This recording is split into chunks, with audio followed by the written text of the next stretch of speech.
What's going on? It's Corey from Now 105 hanging out with Tori Kelly in town at the Norv this weekend. How's it going? Our names rhyme.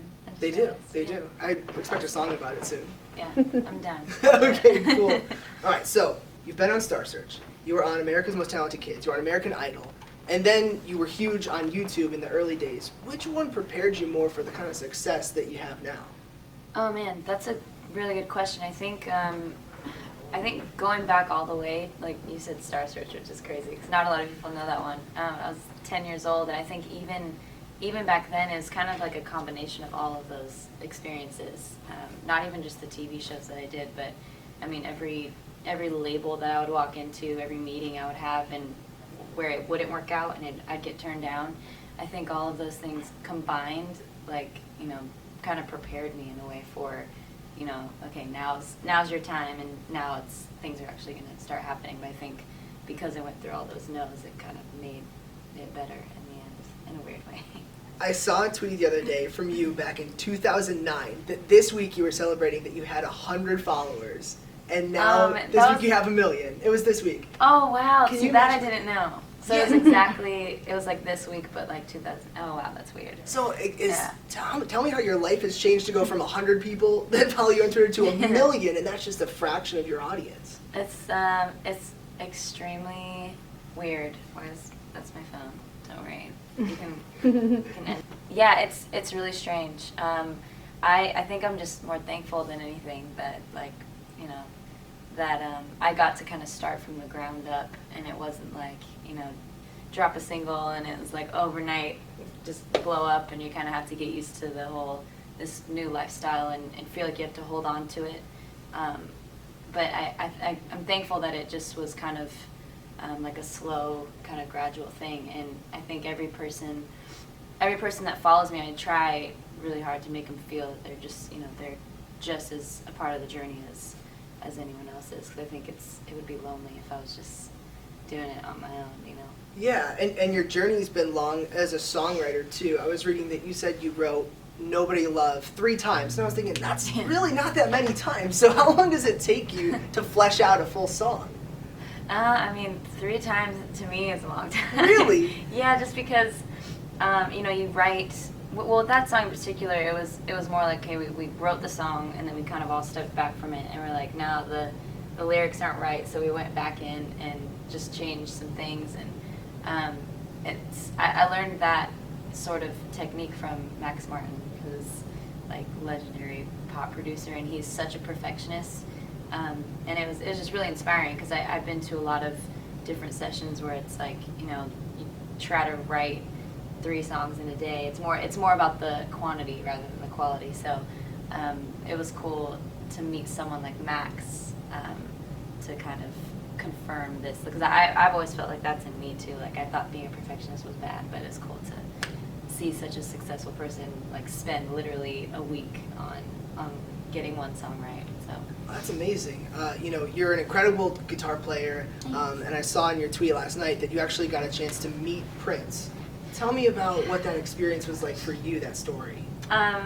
Yeah, I'm still in shock about the whole Prince thing, but I've had a show in Minneapolis on my very first tour that I ever did. It was just me and a guitar, and the whole thing started with Prince's band. It's kind of long story short, but Prince's all-girl band, they were fans. I got them into the show. We got to know each other pretty well. Exactly a year later, again, it's like same venue, same city, put them on the guest list again, and this time they said, oh, Prince would like to come. And I was like, no way. And everybody was telling me, like, oh, we put Prince on guest lists all the time, like, he never shows up. Like, I can't tell you how many times we put him on. So I wasn't getting my hopes up at all. I just thought it was cool. And he showed up at like towards the end of the show, and we were doing a Prince cover just simply because we were in that city. We knew people would probably enjoy it, and he literally walked in right as we started playing song Kiss.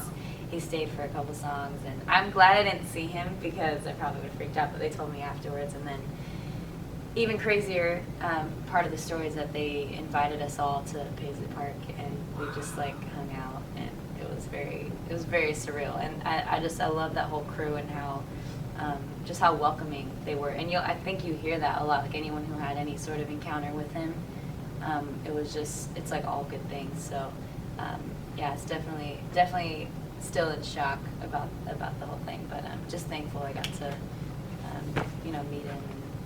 And I think he's the type of artist too, where I was talking about this with some friends. It's like it's bigger than just being a fan of him, because even someone who maybe isn't super familiar with his stuff, no matter what, you're influenced by him because of what an icon he was. Like you don't even realize how big of an impact he had on music. So it's very strange. Yeah, that's an amazing story. That's crazy. Yeah.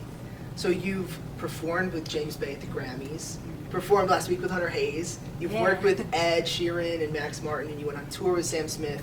What's been your favorite collaboration so far? Oh man, you're putting them all against each other. It's so hard. Gosh. I mean, man, they're also different too, because like with me and Ed, we haven't performed live at all, but we got to, he was one of the first collabs I ever did in the studio.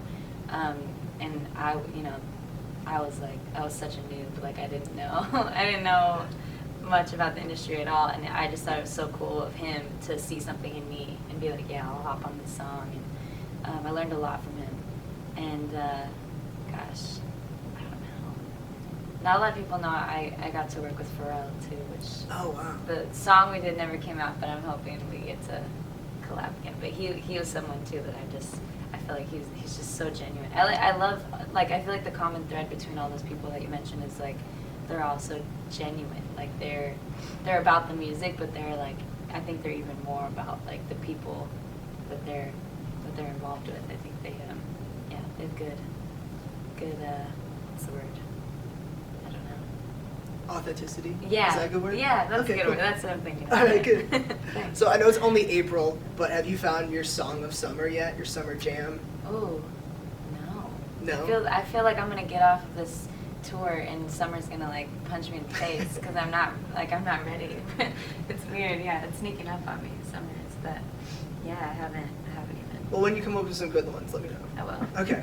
I usually go the oldie route. Oh, okay. I usually go like opposite of everyone else. Okay, like what? Like anything. I'm trying to think of what's on. I have a pre-show tour playlist. Okay. So probably anything on that. If you're sticking around for the show, you'll hear probably like some Stevie Wonder or something like that. Never gets old. All right, cool. All right, we'll wrap it up with a game. It's called Worst or First. So it's gonna be like rapid fire, like first experiences in your life, and then some not so good ones. Okay. All right. Cool. Okay, so worst or first? First car. First car is still my car. It's my baby. It's like a little convertible. Oh, cute. Okay, first job. First job. I feel fortunate I get to say music because it's always been my job. Worst pickup line. That I've used. Or used on you, either one. Oh man. Gosh, I don't know if I can't think of any. There's a lot of corny ones. I feel like on Tumblr I've seen some good corny ones. Yeah, I can't. I'm blanking. Pass. Okay. I need a lifeline or something. Okay, first TV appearance. Oh, that's hard.